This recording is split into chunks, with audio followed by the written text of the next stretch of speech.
हाँ बैठ गए।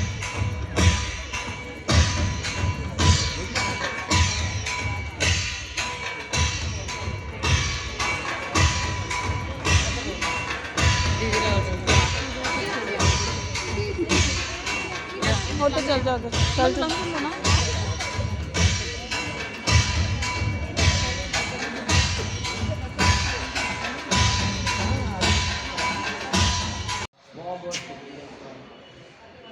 शुक्रिया बाबा तुहानू सानू मिलाता इत्थे लैन दा है ना। हाँ ये देखे तुम देखे नहीं उत्थे सी हैं नहीं इत्थे ही सी तुम देखे नहीं।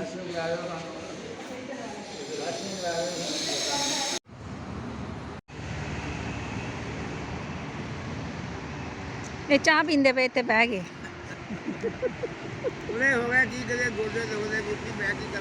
बीबी की करे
तालियों में कमी ना आए।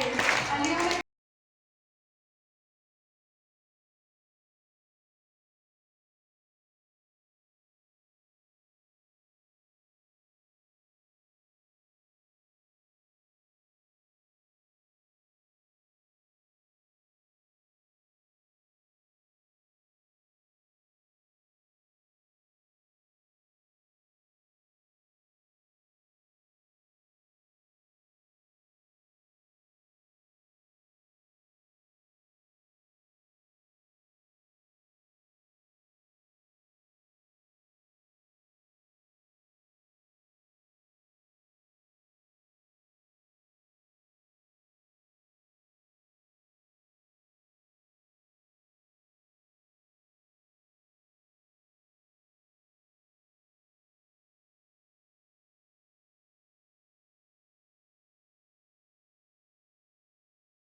ईश्वरीय ज्ञान की प्राप्ति हुई। आपको मम्मा और पापा ने अनेक वरदानों से भरपूर किया। 1968 में आपने अपना जीवन ईश्वरीय सेवा में समर्पित कर दिया। 1971 से आपने लंदन में रहते दादी जानकी जी के साथ विशेष सेवाएं की और आज भी कर रही हैं। 1980 से आप यूएस जेनेवा में संस्था के रिप्रेजेंटेटिव के रूप में सेवाएं दे रही हैं। वर्तमान समय में आप ब्रह्मा कुमारी यूरोप एवं यूके की डायरेक्टर के रूप में अपनी सेवाएं प्रदान कर रहे हैं। आपने एक विशेष वक्ता के रूप में 7 खंडों में भ्रमण करते हुए 100 से भी अधिक देशों में ईश्वरीय ज्ञान से सभी को भरपूर किया। इसलिए बाबा आपको प्यार से फ्लाइंग एंजल भी कहते हैं। तो आज मैं आदरणीय जयंती दीदी जी से कहना चाहूंगी कि आज भी हम सभी के लिए कुछ शब्द बोले।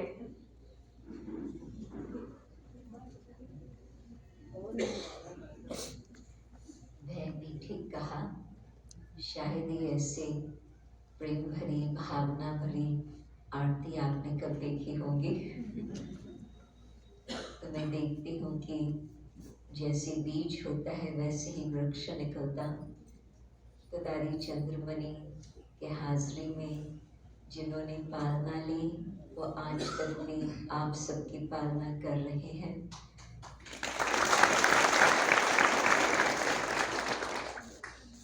तो जिन्होंने दादी की पालना ली, फिर जो अभी भी पालना मिल रही है, उसी प्रेम उसी भावना पूर्वक बाबा का कार्य चल रहा। तो उसमें भी आज बाबा की बहुत सुंदर डेफिनेशन थी। गरीब निवास, हम कई बार ये शब्द सुनते हैं, परंतु गरीब वो जिसकी बुद्धि में किसी प्रकार का भी लगाव न हो, जहाँ पर कुछ दिन के मात्र भी मैंपन का भाव न हो। तो बाबा की हर रोज की मुरली में जैसे कि नई बातें मिलती ही रहती है, जिससे बुद्धि को और ताकत मिलती रहेगी। कल जहाँ पर हम गए थे, निकलते समय एक बहन ने कहा कि जब हम ये बातें सुनते हैं बहुत अच्छी लगती है, परंतु फिर बुद्धि से खिसक जाती। तो मैंने कहा कि हर रोज अच्छी अच्छी बातें मिलती रहे, उसके लिए आपको कोर्स भी करना होगा और फिर मुरली भी सुननी होगी। तो मैं देखती हूँ कि बाबा अपनी तरफ से कितनी मेहनत करते हैं हम सबको आत्म स्मृति में टिकाने के लिए, बाबा की याद दिलाने के लिए। आज कच्ची सगाई और पक्की सगाई की बाबा की बहुत सुंदर बातें थी। तो कौन कहेगा कि हमारी पक्की सगाई है? कोई नहीं। हाँ, अपने मैं खास देख रही थी कि कौन से भाइयों ने कहा कि हमारी पक्की सगाई हो गई। तो मैंने देखा भाइयों में से भी कई थे जो हाथ उठा रहे थे। मुझे याद आता कि एक भाई ऐसा है जिसने मुझे इस बात का बहुत सुंदर वर्णन करके बताया, और वो है जगदीश भाई। मैंने कम ही भाइयों से ये बात सुनी है कि उनको साजन सजनी का अनुभव होता, परंतु जब वो उस बात का वर्णन करते थे कि बाबा कैसे साजन है और वो कैसे सजनी है, तो सचमुच उनके चेहरे से ऐसे लगता था कि वो तो वो गोपी बन गई है। उनके नयन चैन ऐसे ही देखते दिखाई देते थे। तो बाबा हमारी हर रोज पालना कैसे करते हैं, बहुत सुंदर ज्ञान की, बहुत सुंदर अमृत भी देते, भोजन भी देते, तो हर प्रकार से बाबा शक्ति देते। बाबा जानते हैं कि इतने आधा कल्प का कर्मों का हिसाब किताब जुड़ा हुआ है, तो हमें मुक्त करने के लिए बाबा को मेहनत करनी पड़ती। बाबा इतना दूर से आकर हर रोज हमें मुरली सुनाते। हम कभी कभी ये सोचते कि मुरली तो वही है ना, नहीं, वही मुरली नहीं है। हर रोज की मुरली बिल्कुल फ्रेश है। दादी एक कहानी सुनाती थी कि जहाँ पर दादी रहती थी वहाँ पर बाबा आए थे। तो सवेरे सवेरे दादी गई बाबा के पास, कुछ कारोबार की बात बाबा को पूछनी थी, क्योंकि बहुत संख्या में लोग आते थे। और बाबा के पास पहुंची तो बाबा ने बिल्कुल वाइब्रेशन द्वारा समझ गए कि बच्ची सिर्फ गुड मॉर्निंग या दृष्टि लेने नहीं आई है, कुछ कारोबार की बात है।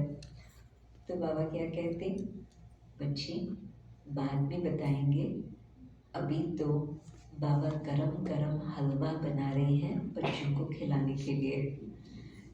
तो बाबा हर रोज खुद भी मनन चिंतन मंथन करके कुछ अपनी तरफ से भी गरम हलवा खिलाते रहे, परंतु अपने बुद्धि को ऐसे फ्रेश रखते जिससे फिर शिव बाबा को जो कुछ बच्चों को सुनाना है वो भी सुना लेवे। हर रोज मैं सोचती हूँ कि कितनी नई नई बातें बाबा ने सुनाई है। वैसे हम सत्तो रज्जो तमो की बातें तो भारत में ये शब्द प्रचलित है, परंतु बुद्धि कैसे हमारी सत्तो प्रधान बने, बुद्धि हमारी कैसे दिव्य बने, वो किसी ने आज तक सुनाया।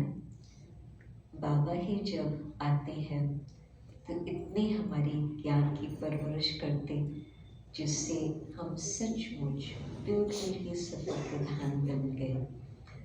सत्व प्रधानता फिर कितना समय तक चलती है। आप सोचो कि सोना जो होता उसको कोई प्रकार का भी असर नहीं होता, पानी भी लगे हवा भी लगे कुछ भी हो जाए, सोना सदा ही वही चमकता रहेगा। तो बेशक देवताएं प्रकृति की दुनिया में है, परंतु प्रकृति से भी पार आत्मा पुरुष इतना शक्तिशाली, इतना सत्व प्रधान, जो सब सुख मौजूद होते भी उसमें किसी भी प्रकार का लगाव नहीं, बिल्कुल हर बात से प्यारे परंतु न्यारे, अपने देह से भी इतने न्यारे, जो अंत में जब साक्षात्कार होगा कि बस अभी इस चोले को छोड़ के वहाँ दूसरे में जाना है, तो भी उस समय भी बिल्कुल सहज सहज आत्मा उस शरीर का त्याग करके बिल्कुल अपना नया चोला गर्भ में महल में जाकर के माँ के पास रहती। तो बाबा सर्वशक्तिवान, परंतु बच्चों को भी इतना शक्तिवान बनाते जो आधा कल्प के लिए चलो चांदी पर थोड़ा बहुत असर होता है हवा पानी का, परंतु थोड़ा सा उसको रब करो तो वो भी असर निकल जाता। तो आधा कल्प के लिए किस तरह से बाबा ने हमें शक्तिवान बनाया है, आप ये सोचो। देवियों की पूजा चल रही, परंतु हमारे देव भाई भी बैठे हैं। गणेश की पूजा आपका यादगार है, हनुमान की पूजा आपका यादगार है, परंतु आप में से भी वही शक्ति बाबा की जो मिल रही है, वो शक्ति आपके पास भी आधा कल्प चलती रहती। तो जब शक्तियों का गायन पूजन करते हैं, उनके नाम या तो शिव के संबंध से आते हैं, या तो ब्रह्मा के संबंध से आते हैं, या तो कुछ उनके गुणों के संबंध से आते हैं। साधारण नाम नहीं होते, परंतु गुणवाचक नाम होते या संबंधवाचक। तो मैं देखती हूँ कि आज बाबा ने हमें हर प्रकार की शक्ति दी है। एक तरफ तो कहेंगे जिसका वर्णन आता है अष्ट शक्तियों का, परंतु दूसरी तरफ से हम कहेंगे कि जो जो गुण बाबा दे रहे हैं वो भी एक शक्ति का ही काम करता।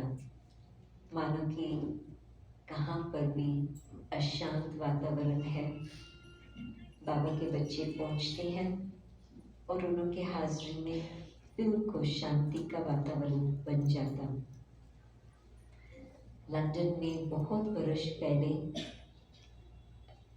जो अंत घड़ी लोगों की आती है, फिर वो जो क्रियाक्रम करते हैं उसमें ब्राह्मणों को बुलाते हैं, परंतु लंदन में ये बात प्रसिद्ध हो गई है भारतवासियों के पास कि ब्रह्मा कुमारियों को बुलाना है।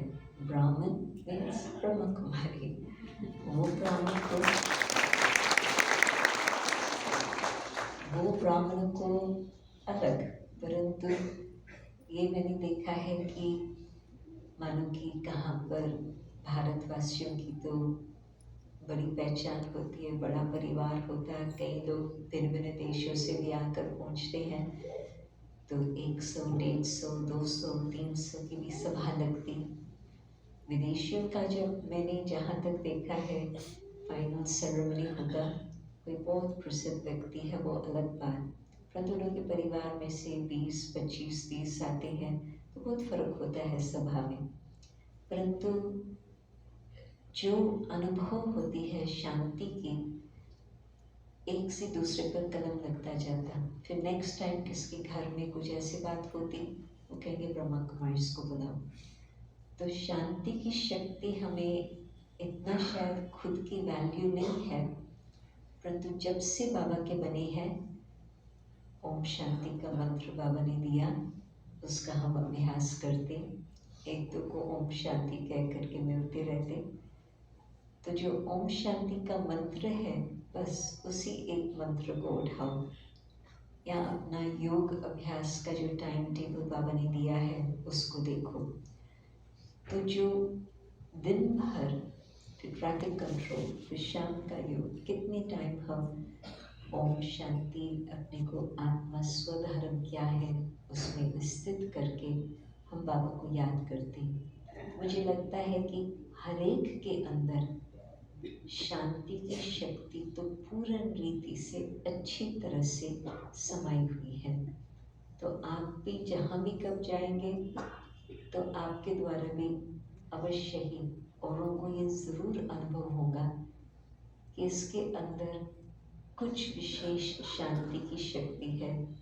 इस कारण से हर प्रकार से धैर्यता, सहनशीलता और बहुत प्यार का संबंध सबसे रखते हैं। ऐसी बात है ना? पहले जो आपके लिए घर में वातावरण था या काम पर वातावरण था, और अब जो आपके प्रति वातावरण है, कितना फर्क हो गया है। कौन समझता है कि हाँ सचमुच उस वातावरण में बहुत फर्क हो गया है? सही बात। तो बाबा के बच्चों द्वारा ही बाबा की प्रत्यक्षता होगी। मुझे याद आता जब बाबा ने पहले कहा था, बहुत वर्ष पहले, कि पहले तो शक्तियों की प्रत्यक्षता चाहिए, बाबा के बच्चों द्वारा प्रत्यक्षता, बाबा के बच्चों की प्रत्यक्षता होगी, फिर बाप की प्रत्यक्षता होगी। तो जब फर्स्ट टाइम मैंने ये बात सुनी थी, मुझे थोड़ा आश्चर्य लगा कि बच्चों की प्रत्यक्षता तो कोई ऐसे मन में भावना ही नहीं होती कि हमारी प्रत्यक्षता हो, किसी के पास भी ये भावना तो है ही नहीं। तो बाबा फिर ये कैसे कह रहे हैं? तो बाबा तो राइट ही कहेंगे। तो उस बात को थोड़ा विचार किया, फिर आपस में भी हम लोगों ने चर्चा की। तो सचमुच ये रियलिटी है। क्यों? क्योंकि जो भी पैगाम्बर, धर्म स्थापक आते हैं, उनके अंदर जो गुण है वो अपने फॉलोअर्स में वो गुण, वो समानता नहीं नजर आती। बेशक कितने भी उनके 12 डिसाइपल्स हो क्राइस्ट के, परंतु उसमें भी कोई कच्चे कोई पक्के निकले, परंतु प्रैक्टिकल उनके जीवन से वो क्राइस्ट जैसे गुण नजर आए वो नहीं रहा। और ये तो हम जानते हैं, फिर तो वो आत्मा भी नीचे उतरती गई। ये तो नियम है। परंतु शिव बाबा आते हैं, बाबा को नंबर 1 बनाते हैं। परंतु बाबा ने फिर न केवल 9 रत्नों को तैयार किया, न केवल 108 आत्माओं को इतनी शक्ति दी जो जीत प्राप्त कर सके, परंतु बाबा ने बहुत बड़ा संगठन तैयार किया जो आज तक कब नहीं हुआ, वरना और आगे होने वाला है। इतने सभी बाबा के बच्चे, हाँ बेशक कहेंगे नंबरवार पुरुषार्थ अनुसार, परंतु जो योगी जीवन के नियम है और उसमें भी विशेष ब्रह्मचर्य का नियम, कोई जगह ऐसी नहीं जहाँ पूरा परिवार का परिवार या तो सहयोगी बने या तो योगी बने, परंतु इस तरह से पवित्रता के व्रत को पालन करके अपने जीवन को श्रेष्ठ बनाए। तो बाबा ने जिस तरह से कार्य किया है, अभी प्रत्यक्षता का रूप होता जा रहा।